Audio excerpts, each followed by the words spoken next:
Mentez, il en restera toujours quelque chose. Ici, je veux m'adresser à M. Paul Kagame, ainsi que ses acolytes, M. Corneille Nangaa, Bissimwa et l'ancien président Joseph Kabila.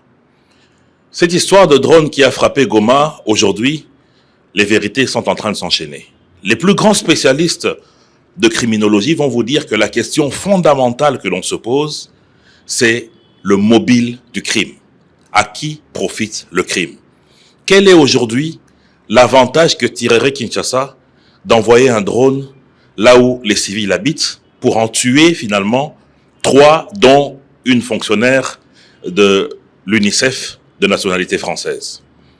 Aujourd'hui, les éléments de renseignement qui sont à disposition des experts renseignent, notamment par celui de la MONUSCO qui sont arrivés en premier sur les lieux, que la dépouille de la fonctionnaire française ne marquait pas des traces d'une élimination par effet de drone, mais plutôt par un assassinat.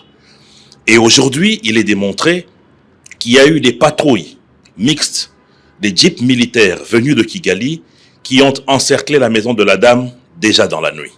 Et que la frappe de ce drone n'a été que des mascarades pour faire porter le chapeau sur Kinshasa. Mais cela ne convainc absolument personne.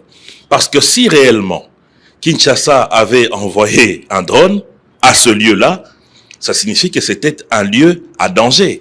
Mais qui arrive en premier sur le lieu du crime? C'est Corneille Nangaa. Et comme on dit, l'assassin revient toujours sur son lieu de crime.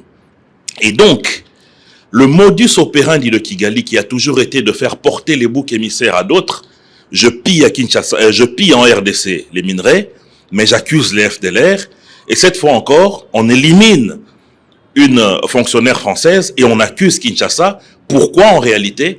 Mais parce qu'aujourd'hui, sur le plan diplomatique, Kigali n'existe plus, grâce au travail abattu par le président de la République. Et aujourd'hui, Kinshasa a positionné Mme Lumumba pour reprendre notre droit au sein de l'OIF. Nous sommes quand même le premier pays francophone en termes de nombre de locuteurs. Et donc, si aujourd'hui, le Rwanda perd avec Mishikiwabo, c'en est fini de sa diplomatie. Et donc, qu'est-ce qu'il fallait faire? Il fallait créer ce scénario pour 2 impacts. Le premier, c'est d'attirer l'attention de la communauté internationale sur la situation de Goma et exiger un dialogue, accuser Kinshasa d'utiliser des drones tueurs, ce qui est totalement faux. Deuxièmement, mettre en porte-à-faux Kinshasa et la France par rapport au calcul de Kigali de ne pas perdre le secrétariat général de la francophonie. Et cela est établi aujourd'hui. Plus grave encore, quand on vous dit que lorsqu'il faut mentir, il faut y mettre un peu d'intelligence. Et voilà que le crime n'est jamais parfait. Les populations rwandaises qui ont été prises à Gisenyi hier pour venir manifester à Goma, l'une d'entre elles a filmé comment est-ce qu'on les prenait de force. Les vidéos aujourd'hui sont dans les réseaux sociaux. Donc même une simple manifestation, vous y mettez un montage et du mensonge.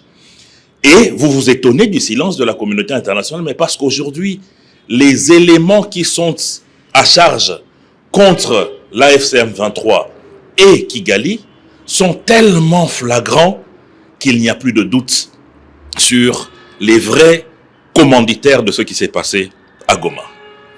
C'est là où je dis, peuple congolais, il faut ouvrir l'œil et le bon. Parce qu'en réalité, avec tous ces échecs, Kigali ne calcule qu'une seule chose.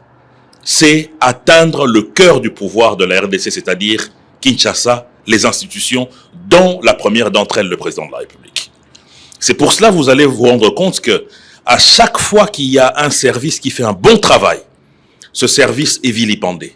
Et aujourd'hui, c'est le cas avec la maison militaire du chef de l'État, dirigée de main de maître par le général Malou, qui a réussi en quelque temps à démonter certains attentats qui étaient prévus ici à Kinshasa, pas ailleurs.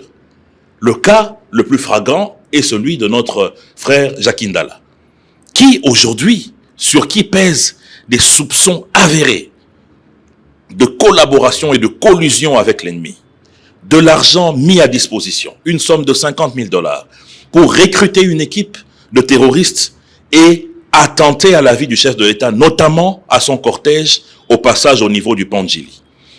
Organiser des attentats autour de la RTNC, la télévision nationale.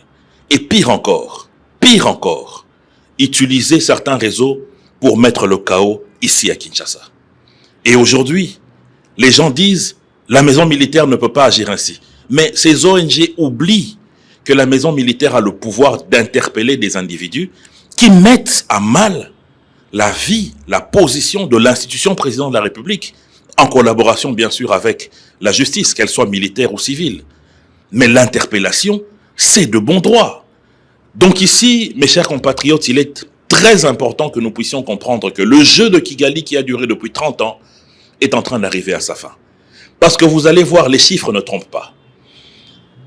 L'essor économique et la construction accélérée de Kigali a commencé en 2001.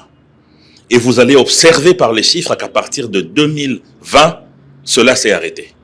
Pendant 20 ans, un travail a été fait pour piller la République démocratique du Congo, construire Kigali. À partir de 2001, Kigali est devenu grand exportateur du cobalt, de l'or, manganèse, cassitérite.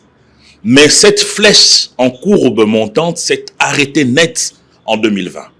Ça signifie que le pouvoir de Félix Tshisekedi est venu arrêter un pillage systémique. Congolais Fungola Misu.